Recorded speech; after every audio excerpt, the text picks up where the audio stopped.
PTS. No tan distintos, no hay singular sin colectivo. Frente a la miseria, la tristeza, la angustia y el infortunio social de los pueblos, los microbios, las bacterias y los virus como causas de enfermedad son unas pobres causas. De Argentina a Brasil. Siempre me pregunto por dónde conviene empezar a contar algo. La respuesta no es por el principio, simplemente porque siempre hay muchos principios. En este caso, elegí empezar por lo que me parece más abarcativo, más sistemático, y eso es el sistema de salud. Por supuesto que no todo el sistema de salud. Elegí dos componentes, la mortalidad infantil y el gasto en salud y salud mental, para luego ver cómo eso influye en nuestra psicopatología y nuestra práctica.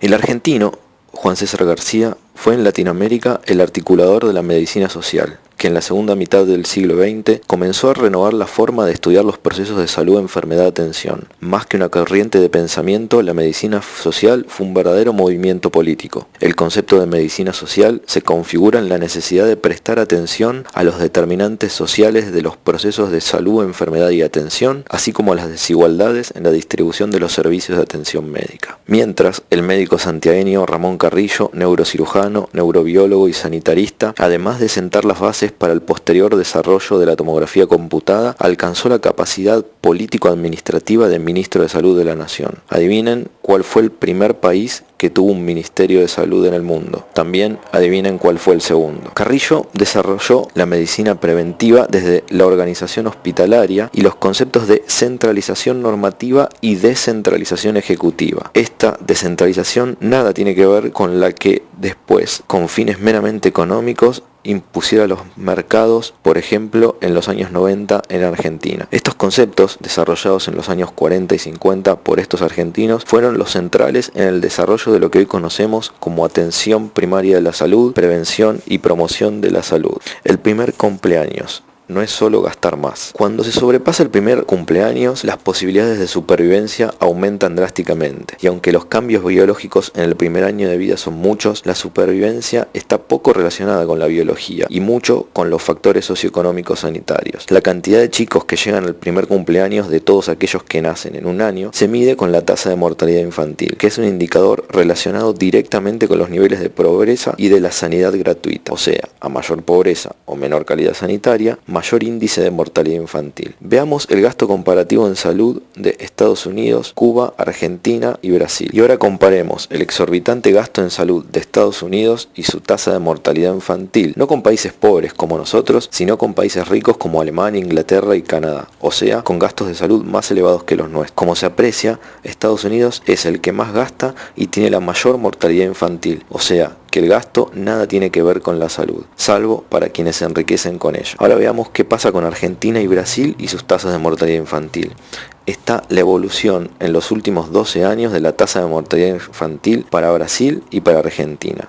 Ambos países presentaron tasas históricas muy por encima de las recomendadas, y Brasil siempre más alta. Sin ser un gran epidemiólogo, vemos que las curvas históricas tienen un comportamiento comparable y similar. Por ejemplo, en el periodo 2006-2008 se produce una disminución significativa de las muertes en niños en ambos países. Esto, que podría ser una simple coincidencia o leerse como el efecto de grandes políticas de salud, poco tiene que ver con ello, ya que las políticas de salud en Brasil y en Argentina son diametralmente opuestas, con lo que no queda más que pensar que la salud es un fenómeno muchísimo más complejo que el sistema de salud, las políticas de salud, los médicos, los psicólogos, la cantidad de hospitales y las pretendidamente simples enfermedades. La salud es una variable social y colectiva. ¿Cuánto cuesta?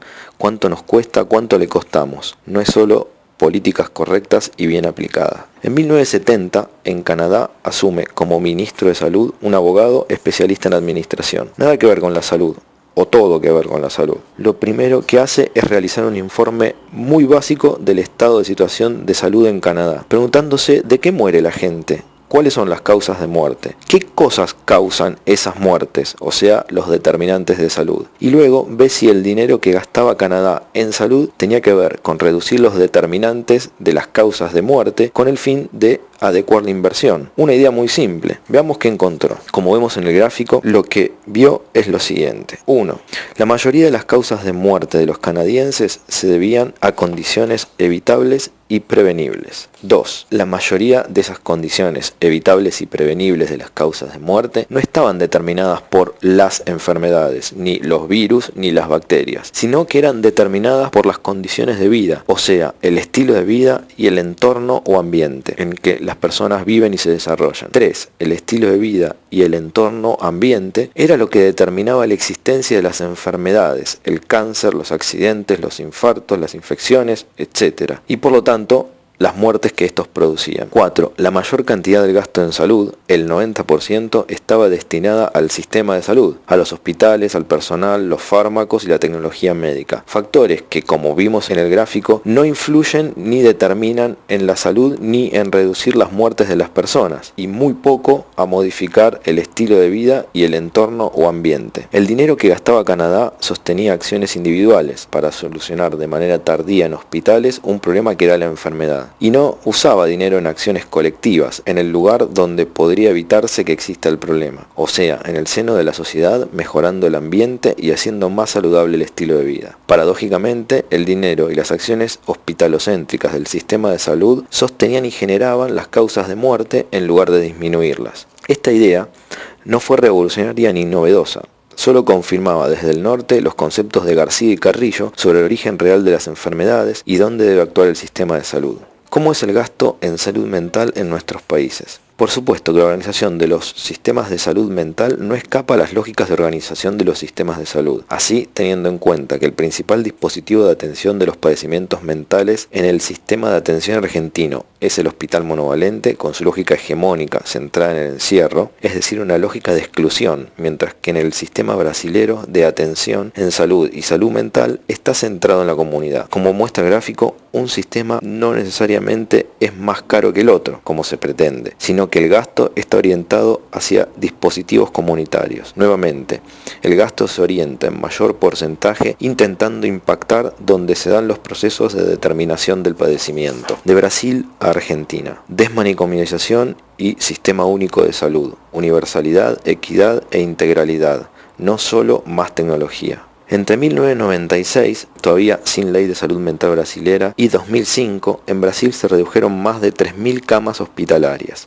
Y sí, no aumentaron los lincheras, ni las muertes por arma de fuego, ni los suicidios. Esto fue en Brasil, no en Noruega, ni en Marte. No se crearon más manicomios y las calles no están llenas de locos. De 30 a 190 millones es la cantidad de personas que tenía acceso a la salud antes y después del SUS. Sin comprender el SUS, el Sistema Único de Salud y su historia, es difícil comprender las prácticas de salud y salud mental. En 1988, con la recuperación democrática, en Brasil se produce una profunda reforma constitucional, que entre otras cosas proclama en su artículo 196 lo siguiente: la salud es un derecho de todos y un deber del Estado, garantizado mediante políticas sociales y económicas que tienden a la reducción del riesgo de enfermedad y de otros riesgos, y al acceso universal e igualitario a las acciones y servicios para su promoción, protección y recuperación. La Constitución argentina no proclama el derecho a la salud de manera explícita. Esto fue producto de años de militancia de un movimiento político social sanitario que evolucionó y desarrolló el concepto de salud colectiva como campo de conocimiento, militancia, praxis y desarrollo. De aquí parte el Sistema Único de Salud, fuerte en las palabras y también en la praxis. Hasta 1988, en Brasil, para acceder a la salud había 3 categorías de personas: las que podían pagar por los servicios de salud privados, los que tenían derecho a la salud pública por ser asegurados de la seguridad social, trabajadores con libreta de trabajo firmadas, y los que no poseían ningún derecho.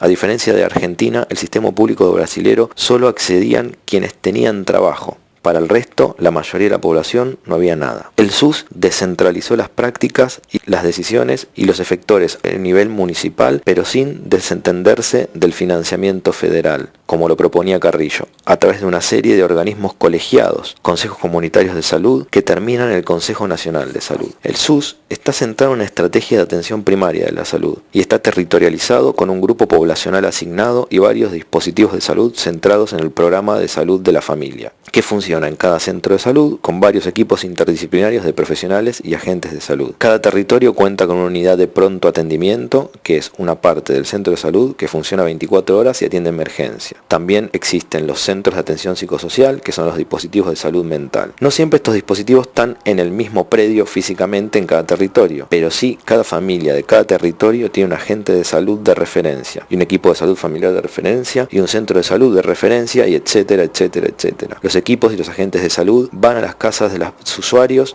concertan turnos ambulatorios en el centro de salud, las historias están informatizadas y son por grupo familiar, no por individuo. Es muy extraño transitar un sistema de salud donde existe una política de salud con un objetivo, una dirección y una estrategia clara, que en estos años tuvo adelantos y también retrocesos y lo seguirá teniendo, pero dentro de un marco posible, entendiéndolo como lo plantea el sanitarista argentino Mario Testa, que la reforma sanitaria en Brasil, más allá de fijar normas, desencadenó un proceso. Ahora, en Brasil, ¿cerraron los manicomios y listo? No, invirtieron en salud de los usuarios y también de los trabajadores. Se aumentó el presupuesto para salud mental y la plata del sistema manicomial de baja calidad pasó al sistema comunitario de desmanicomialización. La desmanicomialización de los pacientes hospitalizados se realiza con varias herramientas, entre ellas las residencias terapéuticas, las moradas asistidas y la inclusión en el programa de regreso a casa. Las residencias terapéuticas son casas ubicadas en el espacio urbano, constituidas para resolver las demandas habitacionales de usuarios que egresaron de manicomios y garantizar el derecho a la vivienda de estos. Las moradas asistidas es el programa de asistencia a usuarios que, teniendo una casa, requieren para egresar del manicomio cierto nivel de asistencia mayor por tantos años de institucionalización. La reestructuración del hospital psiquiátrico sucede mientras la red de atención abierta en la comunidad se expande y al mismo tiempo las camas de baja calidad del manicomio se cierran. Estas políticas se financian a través del Programa Nacional de Reestructuración de la Asistencia Psiquiátrica. Ahora Argentina tiene una ley que establece claramente el abandono de las políticas manicomiales y promueve la atención a la comunidad. Y también aumenta el presupuesto específico en el área de salud mental al 10% del presupuesto de salud. El porcentaje del gasto en salud mental en Brasil ronda el 3% del gasto total en salud. Y como si fuera poco, en Argentina existen procesos exitosos de desmanicomialización, o sea, no tan distintos. El manicomio existe solo por los interesados en que así sea. No tiene nada que ver con la salud de las personas, menos con la de sus trabajadores, ni con que no se puede porque los dispositivos todavía no están, ni mucho menos con ningún fundamento científico ni técnico. Toda la evidencia demuestra lo contrario. Los manicomios y las instituciones manicomiales, incluyendo las clínicas privadas de salud mental, profundizan los padecimientos, en lugar de aliviarlos, y empeoran la calidad de vida. En este gráfico vemos cómo aumentó el número de usuarios de los centros de atención psicosocial en Río, y esto se complementa con la evolución de la inversión en dispositivos comunitarios con la que comenzamos al principio. Los centros de atención psicosocial son los dispositivos centrales en la atención comunitaria en salud mental en Brasil. Una canción dice: investiga en tu libro de reglas y decime lo que ves. ¿Sos tan diferente? ¿No sos igual a mí? Conclusión: la psicopatología, la confiabilidad en detrimento de la validez. No hay singular sin colectivo. Este gráfico relaciona la popular idea de que sin televisor las personas nos relacionamos y tenemos más hijos. Hasta se podría decir que lo confirma y lo comprueba científicamente, pero no. Es solo un artificio de la técnica, donde una metodología científica comprueba un hecho del que ya previamente confiábamos que existía y era real. Pero en realidad, la relación expuesta no es válida, o sea, no alcanza ni remotamente para explicar por qué en algunos países hay más fertilidad que en otros. Mirando el mismo gráfico, vemos que donde hay menos TV, los países también son más pobres, la mayoría son de África, de Asia o Centroamérica, o en casi todos hace calor. O sea, el hecho de que exista una asociación de variables no implica que éstas sean válidas para explicar un hecho. Nuevamente, los hechos, y más los sociosanitarios, son mucho más complejos que simples asociaciones, incluso las que son comprobables, como las del gráfico. ¿Qué tiene que ver esto con la salud mental y la psicopatología, y con nosotros, los trabajadores de salud mental, los psiquiatras o los psicólogos? El hecho es que la psicopatología se basa en descripciones, que fueron históricamente múltiples, tantas como escuelas psiquiátricas o psicológicas y sus autores. Así existe la psicopatología de la escuela francesa, de la alemana, de la americana, e incluso dentro de estas, la escuela de los grandes descriptores franceses como Chaslim, la escuela dinámica francesa. En la escuela alemana existe la tradición krapeliniana, la de Leonhardt, de Snyder, y en la americana existe una psicopatología de origen dinamicista y otra más biologicista, y así podemos continuar. O sea, es muy fácil acordar qué es la fiebre, ya que es la naturaleza la que nos dice si está o no está. Nosotros solo debemos acordar que 38 grados o más es fiebre, o sea, la unidad de medida y no la existencia de la misma, porque a la fiebre la podemos ver y tocar, no depende de la confianza de quien la describe e interpreta, ya que existe en sí misma. Lo cierto es que la confiabilidad descriptiva en psicopatología era mínima, aún entre las distintas escuelas, y se llegó a la conclusión obvia de que las dificultades en la descripción harían imposible encontrar acuerdo a niveles más altos, tales como las clasificaciones o los modelos de enfermedad. Esto es particularmente serio, ya que debido a la naturaleza epistemológica peculiar de la psiquiatría, el modelo médico solo puede ser aplicado a una enfermedad o a varias, y más a la enfermedad mental, si hay consenso en lo descriptivo. Estudios sobre los orígenes de este desacuerdo en las descripciones básicos identifican 4 fuentes posibles en la variación descriptiva: la inestabilidad óptica del observador, no todos observamos lo mismo. 2. La falta de estabilidad en el objeto a describirse, esto es, que la forma y el patrón de síntomas puede variar en el tiempo. 3. La existencia de oscilaciones perceptivas en el momento mismo del examen. Y 4. Discrepancias en los criterios que se utilizan para decidir si un síntoma está presente o no. Con los sistemas de manuales clasificatorios de diagnóstico como el DSM y el CIE-10, aun cuando en teoría estos sistemas tienen apertura virtual, ya que se suponen ateóricos, la forma dogmática en la que se los aplica, por ejemplo, usándolos como texto de psicopatología descriptiva, tiende a crear un espejismo absolutista, como en el gráfico del inicio,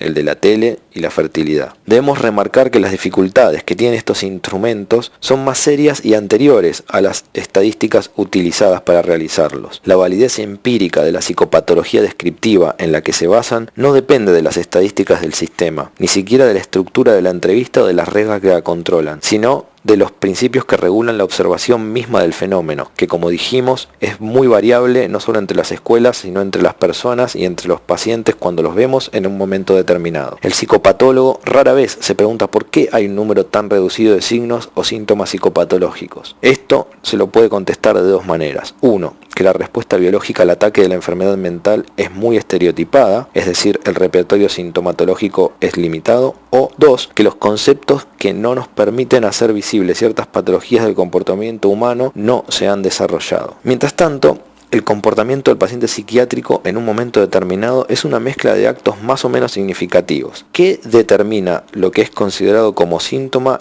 y que como aleatorio es aún una incógnita. Pero no hay duda que encuentra sus orígenes en las teorías psicopatológicas cambiantes y hasta contradictorias de las que ya hablamos. La única forma de romper la cadena mágica es la de desarrollar sistemas psicopatológicos abiertos que se basen sobre nuevos modelos funcionales del comportamiento. Lo que se requiere son sistemas paralelos. Al lado de los instrumentos que tenemos en el presente, se debe desarrollar una psicopatología abierta que ofrezca parámetros funcionales novedosos que permitan la inclusión de observaciones originales. Esta inclusión de nuevos síntomas también debe venir de otras disciplinas. Estos conceptos psicopatológicos no los creó un antipsiquiatra, sino Germán Berrios, un psiquiatra peruano que desarrolló su carrera en Cambridge, en Inglaterra, y entre otras cosas estuvo a cargo de la formación de todos los psiquiatras ingleses por más de 10 años. Nuevamente, la salud mental es un fenómeno complejo. Miremos este gráfico. El peligro de las estadísticas descriptivas con las que se hacen los manuales es que pueden ocultar fenómenos reales y sumergirlos en la heterogeneidad de la muestra, como en el gráfico de los televisores y la fertilidad.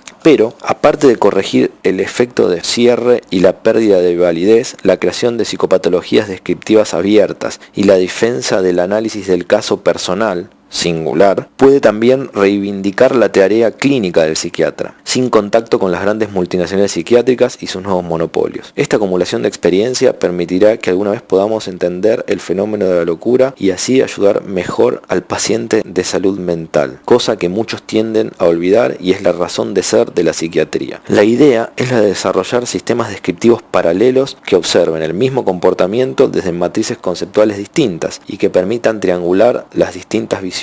Junto a esto, la posibilidad de regresar al análisis en profundidad del caso individual y singular, pero desde la interdisciplina real. En un momento me encontré con 50 personas, artistas, trabajadores sociales, administrativos del Centro de Atención Psicosocial y residentes, que hablaban de un paciente. Ya mareado por el idioma y porque a cada rato repetían una sigla, PTS, y se referían al PTS esto y el PTS aquello y el PTS lo otro. En ese momento, unos compañeros residentes de Brasil me pasaron un papelito que decía PTS, Proyecto Terapéutico Singular. Y ahí me di cuenta que un sistema de atención distinto desarrolla una psicopatología distinta, abierta e interdisciplinaria, como lo planteaba Berrios. Otra vez son las modificaciones a nivel colectivo las que mejoran la atención del padecimiento. No es solo gastar más, no es solo más tecnología, no es solo políticas correctas y bien aplicadas, como ya vimos en cada ejemplo. El proyecto terapéutico singular en Brasil es lo que guía el abordaje de cada paciente. Es confeccionado en equipo y relevado por todo el centro de atención psicosocial si es necesario. Volviendo al principio, no hay singular sin colectivo, y de eso se trata la salud, de volver colectivo lo que acontece en lo singular de las personas para poder ayudarlas. Algún médico una vez dijo: